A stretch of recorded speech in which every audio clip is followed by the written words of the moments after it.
What's up mga tol? Welcome to the channel, Paano Ba Tutorial. For today's video, i-share ko lang sa inyo kung paano nga ba mag-loan dito sa GCash application gamit yung GLoan features nila.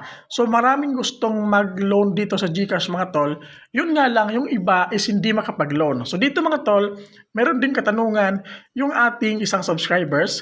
So sabi niya dito, ask ko lang po, nung first loan ko po ay 1K, second loan ko po ay 5K, tapos ngayong pong third loan ko ay 4K na laman. So instead na tataas yung loanable amount niya mga tol, sa pangatlong amount niya, bumaba siya. So mga tol, ipapakita ko sa inyo yung rason or yung experience ko din regarding dito. So sasagutin natin yan mga tol. At dito maraming nag-comment mga tol, na yung iba, mataas naman daw yung G-score, pero hindi pa din sila makapag-loan. So mga tol, sasagutin din natin yan. So dito mga tol, para sa mga gustong mag-loan sa GCash, ang kailangan nyo lang mga tol is, mataas na po yung G-score ninyo. At kapag applicable na kayo makapag-loan sa GCash, kapag nag-click kayo sa borrow, tapos nag-click kayo sa GLoan, automatic mga tol, lalabas po kung magkano yung loanable amount na pwede nyong ma-loan or mahiram dito sa GCash. Kagaya nito mga tol, makakapaghiram tayo ng 4,000 pesos. At pang fifth loan na po natin ito mga tol. Yung first and second loan natin is 1,000 pesos. Yung third loan natin is 5,000 pesos.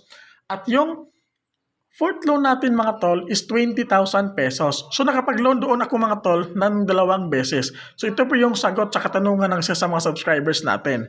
So sa tingin ko mga tol, kapag nag-loan ka within a certain amount at pumili ka ng terms, halimbawa 6 months mo lang siyang babayaran, huwag nyo pong i-full payment within 3 months para po tataas yung loan ninyo. Yan po yung sa tingin ko mga tol. Kasi sa akin, yung akin is kailangan ko siyang bayaran within 6 months yung 5,000 na binaro ko dito sa pang fourth loan natin sa previous, which is umabot siya ng 20,000 pesos mga tol. So nakapaghiram tayo ng total of 10,000 pesos.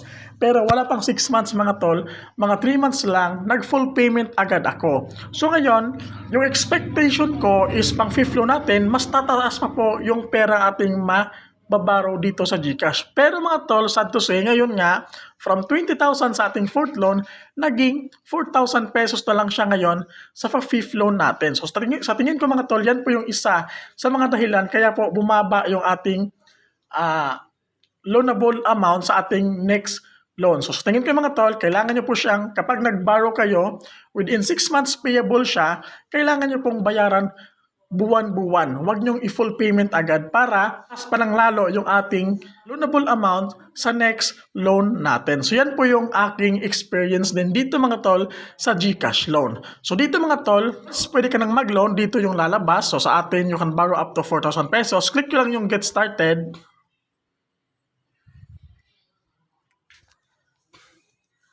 So dito mga tol, yung installment na natin is 9 months. So meron tayong 684 monthly na babayaran. Select lang kayo dito ng purpose of loan sa step 2. Click lang yan. Tapos pili lang kayo dito. So sample natin dito mga tol, emergency.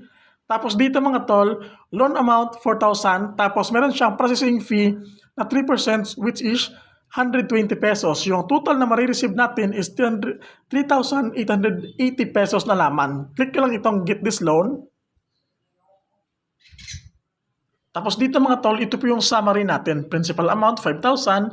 Interest, 5.99%. Processing fee, 120 pesos. Duration, 9 months. Payment due natin is this coming November 11, 2024.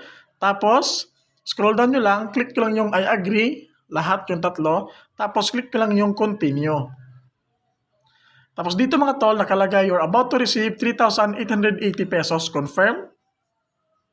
Tapos meron tayong marireceive na verification code, i-type lang natin dito. Tapos after nyo ma-receive, click ko lang itong submit. So yan mga tol, congrats, your loan application is successful. So waitin lang natin mga tol na pumasok sa ating GCash account. Click lang okay. Tapos dito sa ating dashboard mga tol, makikita ninyo, wala lang 1 minuto mga tol, pagka-click natin sa get this loan, automatic pumasok na po dito sa ating available balance yung ating niloan na 4,000 pesos na merong kaltas na 120 na processing fee at total of 3,880 pesos. Ganun lang kasimple mga tol ang pag-loan dito sa GCash. Once na pwede ka nang mag-loan, automatic mga tol, continuous na yan. Lalabas na lang po kung magkano yung loanable amount ninyo na pwede nyo pong mahiram dito sa GCash.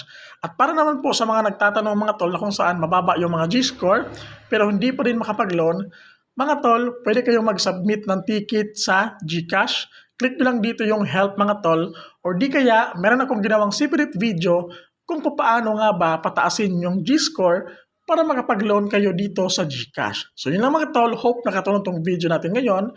Don't forget to like, comment, and subscribe. God bless po sa ating lahat.